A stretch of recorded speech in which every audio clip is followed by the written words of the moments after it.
My name is Sonica. I am the managing partner of Marching Sheep. In the last 7 years, we've gone from strength to strength.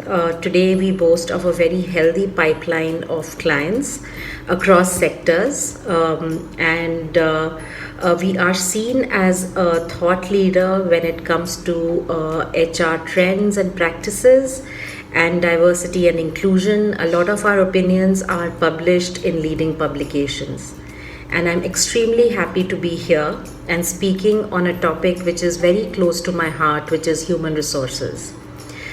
We are today in unprecedented times. These are very unusual times, and many of us would not have experienced anything like this before. And it is in these times that, we as a community, as an organization, as people, as society, as governments need to heal and emerge stronger. And in these times, human resources is more critical than ever before. And when I say human resources, I mean the HR function as well as people, our teams, our workforce. So let me start by talking about the HR function or the human resource function. Today, human resource leaders are walking a very tight rope wherein they have to balance between organizational and business continuity, financial curtailments and constraints, and between employee experience.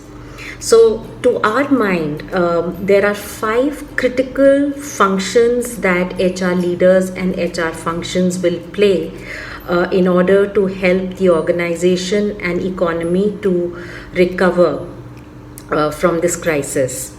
The first one is to be a strategic business partner to business. A lot of businesses will have to pivot to meet the needs of an evolving marketplace. And for that, HR will have to support in terms of restructuring, reorganizing, identifying what are the kind of structures that will work, what are the kind of capabilities that the organization will need to come out of this situation and grow stronger. So in this journey, HR will play a very, very strong role. All the other 4 priorities of HR are very strongly linked to this first priority, because once we decide on the new structure and the reorganization, we will have to work with our people, our teams, and ensure that they are skilled appropriately and they have the right competencies to succeed in what we call as VUCA 2.0. Where things are so complex and ambiguous. So investing in people and judiciously focusing your L&D budgets towards the right skills and capabilities is something which HR will need to drive. We understand that there will be budgetary constraints, and that is where HR will need to lead the conversation, where this cost needs to be seen as an investment in the future rather than a cost. The next thing that HR leaders will need to focus on is new policies or streamlining of policies to the new normal. Prolonged work from home, remote working, virtual working, all of this requires retweaking of your policies and your people management processes. How will you evaluate performance? How will you reward performance? How will you keep employees engaged and motivated will be key questions to ask, and streamline your people management processes accordingly. The next area to our mind is extremely critical. The current lockdown, isolation, social distancing has led to the emotional well-being of people to come on the forefront as a big requirement. Sometimes these are not articulated because in our society, mental well-being and emotional well-being is often taken as taboo. People don't like to discuss, people don't like to share. Nevertheless, it is a real problem, and focusing on emotional resilience, psychological safety in teams, and building a workforce which feels safe and secure is something that HR leaders and HR functions will need to focus on. And while doing all this, the employee experience, the employee engagement has to be on the forefront. As is being said all across, that people are our biggest asset. It is our teams which see us through the most difficult and challenging times, and we have to make sure that they are completely engaged with the purpose of the organization and the leadership team. So this summarizes what we believe that the HR function will need to focus on in the current times. Having said that, it is not just up to organizations and the HR teams and the leaders. We as individuals are also responsible for ourselves. So first and foremost, as we are exiting the lockdown, it is very important that we focus and are very careful on our physical well-being. We should take all possible precautions. We should follow all the safety guidelines that are being issued by the government, by your organization.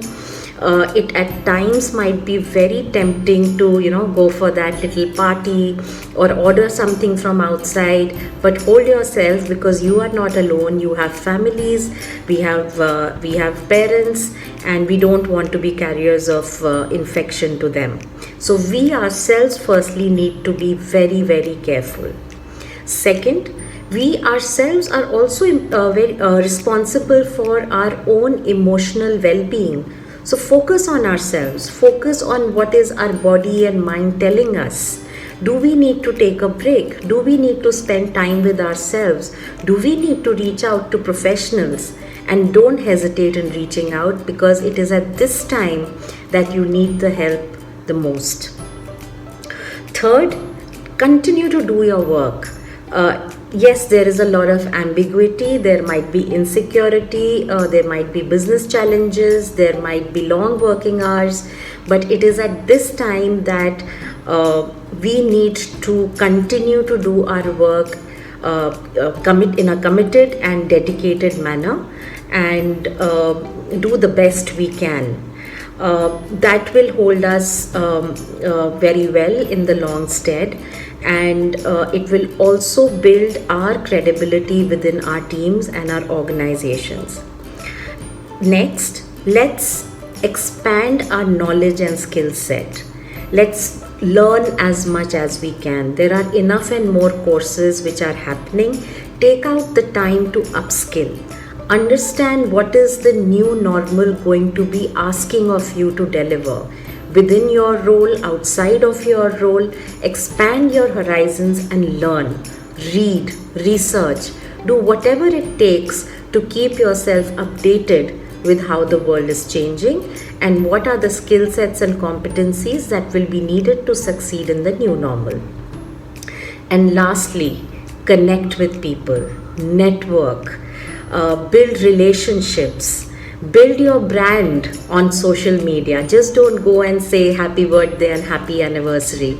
Build your brand as a professional on social media, build your visibility, and work towards creating a stronger professional.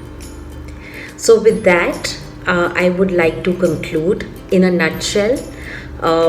It is people who have to emerge stronger and better from this crisis, and none of us can do it alone. We will need to work together. We will need to support each other. So let's extend that helping arm wherever we can, and let's hope we emerge from this soon. Thank you so much for listening, and all the best. Thank you.